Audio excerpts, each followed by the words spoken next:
முருகேசன் இனிய புத்தாண்டு நல்வாழ்த்துக்கள். இந்த ஆங்கில புத்தாண்டு பார்த்தீங்கன்னா வியாழக்கிழமை ரோகிணி நட்சத்திரம் பிறக்குது. ஸோ இந்த புத்தாண்டு எப்படி இருக்கும் அப்படின்றத சும்மா ஒரு அனலைஸ் பண்ணுவோம். ஏன்னா இந்த புத்தாண்டு பார்த்தீங்கன்னா 1/1/2026 இது மொத்த கூட்டுத்தொகை பார்த்தீங்கன்னு வச்சுக்கிங்களேன் 3ஆம் நம்பர். ஸோ இந்த வருடத்தோடைய கூட்டுத்தொகை பார்த்தீங்கன்னு வச்சுக்கிங்களேன் 1ஆம் நம்பர் 10 சூரியனோட ஆதிக்கம். இந்த வருடம் வந்து சூரியனோட ஆதிக்கத்திலும் குருவோட தன்மையிலும் இருக்கு. ஏன்னா இந்த 2 கிரகமே பார்த்தீங்கன்னா மிகுந்த வலிமையான கிரகங்கள். ஒன்று ஆன்மீகத்தில் மிக உச்சமானது, இன்னொன்று பார்த்தீங்கன்னா அரசியலில் உச்சம். ஸோ அப்போ இந்த அரசியலுக்கும் ஆன்மீகத்துக்கும் ஒரு மிகப்பெரிய ஒரு போட்டி என்பது இருக்கும். அதே போல் என்னன்னாக்கா அரசியல் ஆன்மீக அரசியல் என்பதும் இந்த காலகட்டத்தில் மக்கள்கிட்ட வந்து கொஞ்சம் சிறப்பாக இருக்கும்னு சொல்ல முடியும். அந்த ஆன்மீகத்தால் நிறைய பிரச்சனைகளும் அரசாங்கத்துக்கு இருக்கும். ஆன்மீகம் சார்ந்த விஷயங்களில் நிறைய குழப்பங்கள், தேவையற்ற பிரச்சனைகளும் இந்த காலகட்டத்தில் இருக்கக்கூடிய ஒரு காலகட்டம். ஏன்னா ரோகிணி நட்சத்திரம் சந்திரனோட நட்சத்திரம் சுயசாரத்தில் இந்த வருடம் பிறப்பதனால விவசாயம் என்பது இந்த காலகட்டத்தில் ரொம்ப சிறப்பாக இருக்கும்னு சொல்ல முடியும்.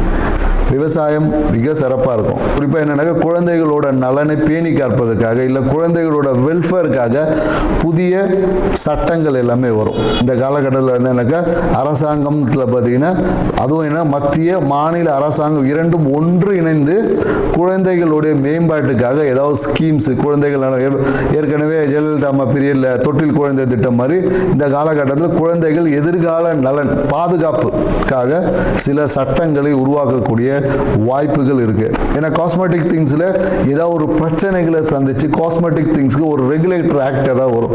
ஏன்னா நிறைய பார்த்தீங்கன்னா இந்த ரசாயன கலப்பால நிறைய பிரச்சனைகளை உருவாக்கக்கூடிய, அதனால என்னன்னாக்கா நிறைய பேருக்கு இந்த ஹியூமினிட்டி டெஃபிஷியன்சி வரக்கூடிய வாய்ப்பு இருக்கு. ரசாயன கலப்பால நிறைய பாடியில் பார்த்தீங்கன்னா விஷத்தன்மைகள் வந்து அதிகரிக்கக்கூடிய வாய்ப்பு. அதனால என்னன்னாக்கா இந்த காலகட்டத்தில் காஸ்மெட்டிக் திங்ஸ்ல கொஞ்சம் கவனம் தேவை. மருந்து சார்ந்த விஷயத்தில் அந்த ரசாயன கலப்புகள் அதிகமாக அந்த விஷத்தன்மை, அதாவது குறிப்பாக என்னன்னாக்கா அந்த ஹியூமினிட்டி சார்ந்த விஷயம் சொல்லுவாங்களா, ஊட்டச்சத்து மருந்துகள் இல்லை நமக்கு இம்யூனிட்டி அதிகமாக்கக்கூடிய விஷயங்களில் பார்த்தீங்கன்னா ஏதாவது ஒரு ரசாயன கலப்பால் சில பாதிப்புகள் எல்லாமே உருவாகும். அதனால் அதை ரெகுலேட்டர் பண்ணக்கூடிய சில விஷயங்கள் குறிப்பாக தமிழ்நாட்டில் கண்டிப்பாக இந்த மருந்து கட்டுப்பாட்டுக்காக ஒரு வாரியம் இல்லை அதுக்கான ஒரு சிறப்பு விஷயங்கள் அமைவதற்கான வாய்ப்பு இருக்குது. மேலும் பார்த்தீங்கன்னா இந்த காலகட்டத்தில் என்னன்னாக்கா ஏதாவது ஒரு ரயில் விபத்துகள் மாதத்தில் பார்த்தீங்கன்னா ஒரு ஏப்ரல் மே மாதத்தில் ஏதாவது ஒரு ரயில் விபத்துக்கள் சந்திக்கிற வாய்ப்பு இருக்குது. ஸோ ட்ரெயினில் ஏதாவது ஒரு எலக்ட்ரிக்கல் ஃபயர் ஆக்சிடென்ட் இந்த மாதிரி ஏதாவது ஒரு நிகழ்வு வந்து இந்த காலகட்டத்தில் நடக்கும். அதனால் என்னென்னாக்கா ரயில்வே துறை இப்போவே வந்து அதுக்கான ஒரு முன்னெச்சரிக்கை. ஏன்னா அதிவேகமாக அதுவும் என்னென்னாக்கா அதிவேகமாக பயணிக்கக்கூடிய ரயிலில் தான் அந்த விபத்து என்பது ஏற்படும். ஸோ மேலும் என்னென்னாக்கா நிறைய இந்த காலத்தில் பிஸ்னஸ் முதலீடுகள் வரும். நிறைய பேர் இன்வெஸ்ட்மெண்ட் பண்ணுவாங்க. புதிய தொழில் முனைவோர் அதிகமாகுவாங்க இந்த காலகட்டத்தில். நிறைய பேர் எனக்கு தொழில் முனைவோர் பட்டியல்னா நிறைய பேர் வேலைக்கு போயிட்டு இருந்த காலத்திலும் நம்ம ஒரு பிஸ்னஸ் பண்ணலாமான்ற எண்ணங்கள் வந்து இந்த காலகட்டத்தில் அதிகமாக இருக்கும்னு சொல்ல முடியும்.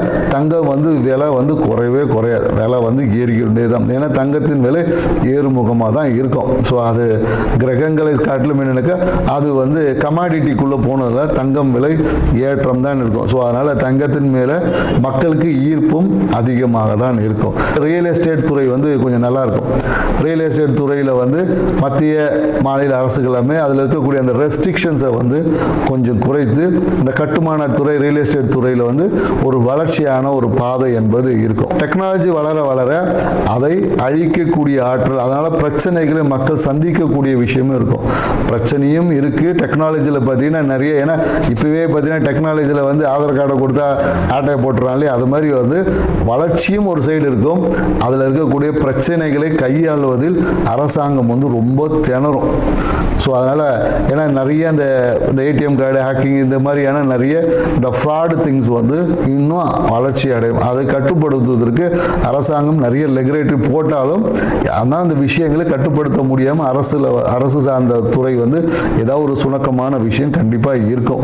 ஆண் குழந்தைகளின் பிறப்பு விகிதம் கொஞ்சம் அதிகமாக இருக்கும். ஆண் குழந்தைகள் இந்த வருடத்தில் அதிகமாக பிறப்பாங்க. இந்த புத்தாண்டு என்பது மக்களுக்கு வந்து ஒரு வளர்ச்சியை கொடுத்தாலும் பொருளாதார புழக்கத்தை ஏற்படுத்தினாலும் எல்லாமே கடன் வாங்கி போகக்கூடிய விஷயமா தான் இருக்கு. ஸோ அதனால மக்கள் தங்களுடைய கையிருப்புக்கு ஏற்ற மாதிரி கடன் வாங்கி உங்களுடைய வாழ்க்கையை அமைச்சுக்குங்க. இந்த புத்தாண்டு ஒவ்வொரு ராசிக்கும் என்ன மாதிரியான பலன்களை கொடுக்க போகுதுன்றத ஒவ்வொரு ராசியை போவோம். வாங்க வீடியோக்குள்ள போகலாம். மிதுன ராசி அன்பர்களுக்கு மோசஸின் இனிய ஆங்கில புத்தாண்டு நல்வாழ்த்துக்கள். ஸோ இந்த ஆண்டு மிதுன ராசிக்கு என்ன மாதிரியான அற்புதமான பலன்களை கொடுக்குன்னு ஆவலோடு எதிர்காத்திருக்கிற நேயர்களுக்கு இந்த ஆண்டு உங்களுக்கு அற்புதமான பலன் இருக்கு என்பதை உறுதியாக சொல்ல முடியும். ஏன்னா ராசி அதிபதியான புதன் பகவான் பார்த்தீங்கன்னா ராசிக்கு 7ஆம் இடத்துல இருக்கு, அதுவும் குருவோட வீட்டில் இருக்கார். ஸோ அப்போ குரு பார்த்தா கோடி நன்மைகளோட இந்த ஆண்டு என்பது உங்களுக்கு தொடக்கமாக இருக்கு. இந்த ஆண்டின் தொடக்கத்திலே பார்த்தீங்கன்னா உங்களுக்கு ஒரு வீடு இல்லை 2 வீடு வாங்கக்கூடிய ஒரு வாய்ப்பு என்பது இருக்கு. ஸோ ஒரு வீடை வாங்குவீங்க, அதை வாங்கி மறுபடியும் இன்னொரு வீடை வந்து வாங்கக்கூடிய ஒரு வாய்ப்பு என்பது இந்த காலகட்டத்தில் உங்களுக்கு இருக்கு என்பதை நீங்கள் இது பண்ணலாம். ஸோ அதே போல் என்னக்கா சில பேர் என்னக்கா வீடு கட்டிட்டேங்க என்னங்க பண்ணுவீங்க, வீடு மேலே இன்னொரு வீடை கட்டுவீங்க.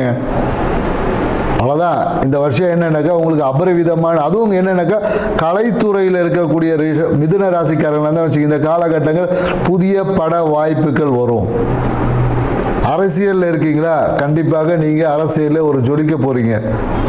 அது நீங்கள் மத்திய அரசாக இருந்தாலும் சரி, மாநில அரசாக இருந்தாலும், எந்த அரசியலில் நீங்கள் இருந்தாலும் கண்டிப்பாக மிதுன ராசிக்காரர்கள் இந்த காலகட்டத்தில் ஜொலிக்க போகிறீங்கன்னா கண்டிப்பாக உங்களுக்கு அரசியல் எதிர்காலம் சிறப்பாக இருக்கிறது.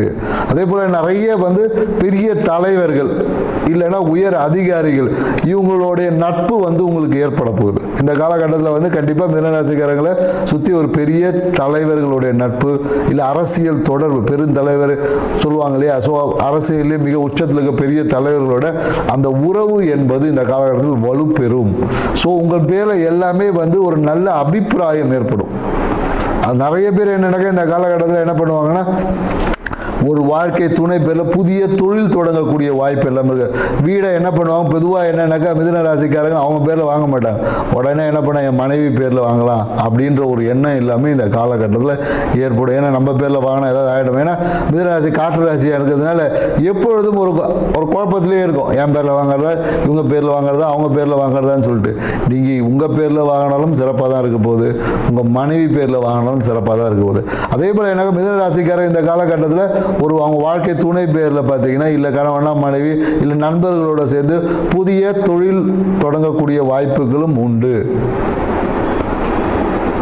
அதே போல் என்னன்னாக்கா பொருளாதாரம் சார்ந்த விஷயத்தில் எதிர்பார்த்த நன்மைகள் என்பது உங்களுக்கு அபரிவிதமாக இருக்குது. ஏன்னா இந்த காலகட்டம் என்னன்னாக்கா எப்பொழுதும் மிதுன ராசிகளோட ஆன்மீகம் வந்து ரொம்ப சிறப்பாக இருக்கும். எல்லாத்தையும் கேட்டுட்டு கடைசியாக தனக்கு பிடிச்சதை மட்டும் செஞ்சு போகிற ராசி தான் இந்த மிதுன ராசி. ஏன்னா அப்படியே ஒன்றும் தெரியாத மாதிரி கேட்பாங்க, எனக்கு என்ன இது அப்படின்னு கேட்டுட்டு அவங்க கடைசியாக பார்த்தீங்கன்னா யார் சொன்னதையும் கேட்டிருக்க மாட்டாங்க. அவங்களுக்கும் தனி ஃபார்முலா ஒன்று வச்சு கடைசியில் அதை தான் பண்ணுவாங்க. ஸோ அதனால தான் பார்த்தீங்கன்னா மிதுன ராசிகளுக்கு பெரும்பாலும் அறிவுரை கூறுவது என்பது டைம் வேஸ்ட் தான். ஸோ அதனால் என்னன்னாக்கா இந்த காலகட்டம் உங்கள் வாழ்வில் அபரிவிதமான நன்மைகளை ஏற்படுகிறது. ஏன்னா குடும்பத்தோட ஒரு வெளியூர் பயணம் என்பது இருக்குது, அடிக்கடி பயணங்கள் ஏற்படும். நிறைய பேர் என்ன பண்ணுவாங்கன்னா இந்த காலகட்டத்தில் நிறைய விவசாய இடங்களை வாங்குவாங்க, விவசாய இடங்கள் மேலே இன்வெஸ்ட்மெண்ட் செய்வாங்க. ஒரு முதலீடுகளை செய்வதற்கான வாய்ப்புகள் இந்த காலகட்டத்தில் உருவாகும். மேலும் பார்த்தீங்கன்னா இந்த காலகட்டம் எப்படின்னா உங்களுக்கு எதிர்பார்த்த நட்பு வட்டம் என்பது பெருகும். ஏன்னா நட்பு வட்டத்தில் இருக்கக்கூடிய பெரிய விவிஐபிஸோட சவகாசம் இருக்கும்போது உங்களோட பொருளாதார நிலை வாழ்க்கை நிலை என்பது மாறக்கூடிய வாய்ப்புகளாக இருக்குது. ஆனால் என்னென்னாக்கா எப்பொழுதும் அதிகமான வேலை இருக்கும். இந்த காலகட்டம் என்ன பண்ணுவாங்கன்னா நிறைய பேர் நிறைய வேலை கொடுப்பாங்க, ஒன்றுக்கு மேற்பட்ட வேலைகளோட ஒரு அழுத்தம் என்பது இருக்கும். என்னடா இது வேலை செய்ய, அதான் சொல்ல இரவு பகல் பார்க்காம வேலை செய்யக்கூடிய, அதனால என்னென்னாக்கா உடல் சார்ந்த விஷயத்தில் கொஞ்சம் உபாதைகளும் வரும். ஸோ அதையும் மிதுன ராசிக்காரர்கள் கொஞ்சம் கவனத்தில் எடுத்துக்கணும். அதுவும் என்ன நடக்க இந்த காலத்தில் பார்த்தீங்கன்னா உங்களுக்கு அந்த முதுகு தண்டு சார்ந்த பிரச்சனைகள் ஏற்படும். தூக்கமின்மையால் முதுகு தண்டில் பார்த்தீங்கன்னா ஜாயிண்டில் எங்கேயோ இங்கே பிடிக்குது, L4 L3 பெயின் அப்படின்னு சொல்லி நிறைய மிதுன ராசிக்காரர்கள் மருத்துவ சிகிச்சை செய்ய போகிறீங்க. ஸோ மருத்துவத்திற்காக ஒரு அணுகக்கூடிய ஒரு வாய்ப்பும் இருக்குது. ஸோ இந்த காலகட்டம் உங்கள் பேச்சு ரொம்ப கவனமாக இருக்கணும். ஏன்னா நேரத்துக்கு ஏற்ற மாதிரி ஒரு நாள் பேசி இருந்திருப்பீங்க, இப்போ அப்படிலாம் பேசக்கூடாது. சரியான விஷயத்தை பேச பழகிக்கிங்க. நீ ஏன்னா வச்சுக்கீங்களே எல்லாத்தையும் மறைச்சியே பேசி பழகக்கூடாது. ஒரு விஷயத்தை நேரடியாக சொல்ல கற்றுக்குங்க. ஏன்னா நேரடியாக சொல்வதற்கு இது பண்ணி ஒரு விஷயத்தை சுற்றி வளைச்சி சொல்லும் போது அது பல பேருக்கு புரியாமையே போயிடும் நீங்கள் என்ன சொல்ல வரீங்கன்ட்டு. அதனாலேயே எங்களை என்னன்னாக்கா உங்களுடைய வருமானம், உங்களுக்கு கிடைக்க வேண்டிய வருமானத்தை இழக்கக்கூடிய சூழல் வந்துடும். ஏதோ ஒரு சொல்கிறாரு அப்படின்னு சொல்லி உங்களோட பேச்சுக்கு முக்கியத்துவம் குறைஞ்சு போயிடும். ஸோ அதனால் என்னன்னாக்கா பேசக்கூடிய விஷயங்களில் வித்து பாயிண்டோடு பேசுங்க, சும்மா அப்படியே அடித்து விட்டுட்டு போகக்கூடாது. ஸோ அதனால் பாயிண்டடாக பேசும்போது அது கவனிக்கப்படும். எப்பொழுது உங்கள் வார்த்தை என்பது கவனிக்கப்படுகிறதோ அப்போ அதுக்கு ஒரு முக்கியத்துவம் கிடைக்கும், அப்போ உங்கள் வார்த்தைக்கு ஒரு வேல்யூஸ் கிடைக்கும். ஸோ இந்த காலகட்டம் என்ன பண்ணுவீங்கன்னா போனதை பற்றியே பேசிகிட்டு இருப்பாங்க, நிறைய விஷயங்கள் இழந்த விஷயத்தையே பேசிகிட்டு இருக்கக்கூடிய ஒரு ஆண்டாக தான் இருக்குது. அதனால் என்னென்னாக்கா இழந்ததை இழந்தது, கடந்தது கடந்தது, இனி நடக்க போகிற விஷயங்களை பேசுங்க அப்படின்னு தான் சொல்லுவோம். ஸோ நடக்க போகிற விஷயம், எதிர்கால விஷயங்களை பேச பழகினீங்கன்னு வச்சுங்க, இந்த வருடம் உங்களுக்கு அதிர்ஷ்டத்தை அள்ளிக்கு கொடுக்கக்கூடிய வருடமாக இருக்கும். ஸோ இந்த காலகட்டத்தில் இவ்வளோ விஷயம் இருக்குது, இதுக்கு நான் என்ன பண்ணலாம் அப்படின்னு ஒன்று இருக்கு இல்லையா, என்ன செய்யக்கூடாது என்பதும் இருக்குது. எதை செய்யணும் எதை செய்யணும். ஏன்னா பார்த்தீங்கன்னா ராசியிலேயே பார்த்தீங்கன்னா குரு பகவான் இருக்கார். அப்போ என்னன்னாக்கா எல்லா சுற்றி இருக்க எல்லா விஷயமும் சுகமாக இருந்தாலும் உங்களுக்கு மறைமுகமான ஒரு பொருளாதாரம் சார்ந்த ஒரு அழுத்தம் இருந்துக்கிட்டே இருக்கும், ஆன்மீகம் சார்ந்த அழுத்தம். ஏன்னா டெய்லி ஒரு பூஜை பண்ணிட்டு இருந்திருப்பீங்க, அதெல்லாம் இப்போ செய்ய முடியாது. ஏன்னா வேலை அவ்வளோ இருக்குது, இந்த நேரத்தில் எங்கே போய் பூஜை செய்கிறது. ஸோ அது எல்லாமே ஏதோ ஒரு அழுத்தம் இருக்கும், பூஜை செய்ய முடியாது. உங்களுடைய குறித்த வேலைகளை, குறிப்பிட்ட வேலைகளை சரியான முறைக்கு சாப்பிட்றதுக்கு கூட டைம் இருக்காது. ஸோ அதனால் இந்த விஷயம் எல்லாமே கிரகத்தோட இது எல்லாமே இந்த ஜூன் மாதத்துக்கு அப்புறம் மாறப்போகுது. அதனால் என்னன்னாக்கா இந்த காலகட்டம் நீங்கள் நல்ல ஒரு ஷெடியூல் போட்டு வேலை செய்யணும். வேலை செய்வதையே ஒரு ஷெடியூல் போட்டு வேலை செஞ்சீங்கன்னா நீங்கள் செய்யக்கூடிய வேலைக்கான ஒரு அங்கீகாரம் கிடைக்கும். ப்ரொமோஷன் எதிர்பார்க்கக்கூடியவங்களுக்கு எல்லாமே இந்த காலகட்டத்தில், ஏன்னா உங்கள் கம்பெனியோட ஓனரோட பழக்கமே கிடைக்க போகுது. அப்போ டக்குன்னு ஒரு ப்ரொமோஷன் என்பது உங்களுக்கு நண்பர்கள் மூலம் ஒரு ரெக்கமெண்டேஷன் மூலமா வந்துடும். இல்லை அரசியல்வாதிகளோட ரெக்கமெண்டேஷனாக நீங்கள் இருக்கக்கூடிய துறைகளில் ஒரு அரசியல்வாதி டக்குன்னு சொல்லுவாங்க, இப்போ நம்ம வேண்டப்பட்ட போட்டு விடு அப்படின்னு டக்குன்னு போட்டு ப்ரொமோஷன் வந்துடும். ஸோ இது எல்லாமே இந்த காலகட்டத்தில் உங்களுக்கு நடக்க போகுது. ஸோ இதுக்கான தகுதியை நீங்கள் வளர்த்துக்கணும், அதுதான் விஷயம். ஏன்னா நமக்கு பிரபஞ்சம், இயற்கையும் இறைவனும் கொடுக்க தயாராக, அந்த ஆற்றலை நம்ம வளர்த்துக்கும் போது நமக்கு அது முழுமையாக கிடைக்கும். இல்லைன்னா அந்த மழை தண்ணி அப்படியே சாரல் அடிச்சுட்டு போன மாதிரி ஏதோ ஒன்று கிடைக்கும். அப்புறமா நீங்கள் என்ன சொல்லுவீங்க, ஜோசியக்காரர் நிறைய சொன்னார் ஆனால் ஒன்றும் கிடைக்கல அப்படின்னு. ஏன்னா இது எல்லாருமே ஆண்டு பலனை பார்த்து புலம்புற விஷயம் தான். ஆனால் என்னன்னாக்கா நாம் சொல்லக்கூடிய அந்த பெறக்கூடிய ஆற்றலை வளர்த்துக்கணும். அதுக்கு தான் நம்ம சொல்லுவோம், சில ஆன்மீக பரிகாரங்களை சொல்கிறோம். அந்த ஆன்மீக பரிகாரம், இறை வழிபாடுகளை செய்யும் போது உங்களுடைய அந்த பெறக்கூடிய ஆற்றல் என்பதுக்கும் பெருகும். ஸோ அதனால் என்னன்னாக்கா இந்த காலகட்டத்தில் நீங்கள் என்ன பண்ணலாம் அப்படின்னு பார்த்தீங்கன்னா குரு வழிபாடு செய்வது உங்களுக்கு சிறந்த. அதுவும் குறிப்பாக என்னன்னாக்கா நீங்கள் அனுமன் வழிபாடு செய்யலாம். ஆஞ்சநேயர் கோயிலுக்கு போயிட்டு நீங்கள் அங்கே இருக்கக்கூடிய குழந்தைகளுக்கு, அங்கே வரக்கூடிய குழந்தைகளுக்கு நீங்கள் என்ன பண்ணலான்னா நல்ல ஒரு ஸ்வீட் கொடுக்கலாம், இனிப்பு சார்ந்த விஷயங்களை தானமாக கொடுக்கலாம். அங்கே போய் நெய் தானம் பண்ணலாம், நெய் இல்லையா. ஸோ ஆஞ்சநேயர் கோயில் போய் விளக்கேறி ஒரு நெய் தானத்தை பண்ணுங்கள். அங்கே இருக்க ஒரு இனிப்பு பொருள், குழந்தைகளுக்கு ஒரு இனிப்பு சாக்லேட் வாங்கி கொடுத்து பாருங்கள், உங்கள் வாழ்க்கை பெரிய மகிழ்ச்சிக்குள்ளே போயிடுங்க. ஏன்னா என்னன்னாக்கா உங்களுக்கு பெரிய பிரச்சனையே என்னன்னாக்கா நிறைய விஷயங்களை யோசிச்சு சரியாக தூங்க மாட்டேன்றீங்க. ஸோ அதனால் பார்த்தீங்கன்னா உங்களுக்கு நிறைய இந்த என்னக்கா இந்த அலர்ஜின்னு சொல்லக்கூடிய விஷயங்கள், அதுவும் குறிப்பாக என்னன்னாக்கா இந்த ஹார்மோனல் இன்பேலன்சிங் பிரச்சனை வந்துடும். தூக்கமின்மையால் தான் அந்த ஹார்மோனல் இன்பேலன்சிங் வருது என்பதை உங்களுக்கு நான் சொல்கிறோம்.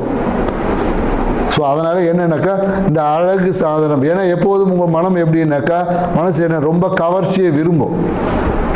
கவர்ச்சியமாக ஒரு கலர்ஃபுல்லான ஃபுட்டு, நல்ல ஒரு சுத்த சைவ ஹோட்டலில் போய் தான் சாப்பிடுவாங்க. ஸோ இந்த மாதிரியான ஹை வெஜிடேரியன் திங்ஸ் அப்படின்னு சொல்லக்கூடிய அந்த மாதிரியான சுத்த சைவம், சுத்த ஹைஜீனிக் அப்படின்னு சொல்லக்கூடிய இந்த மாதிரியான விஷயங்களை அதிகப்படியான பார்த்துக்கிட்டே இருப்பீங்க.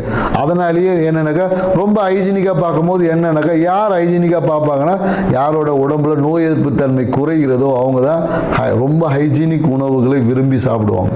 ஏன்னா அவங்க உடம்புல நோய் எதிர்ப்பு தன்மை குறைவாக இருக்குது.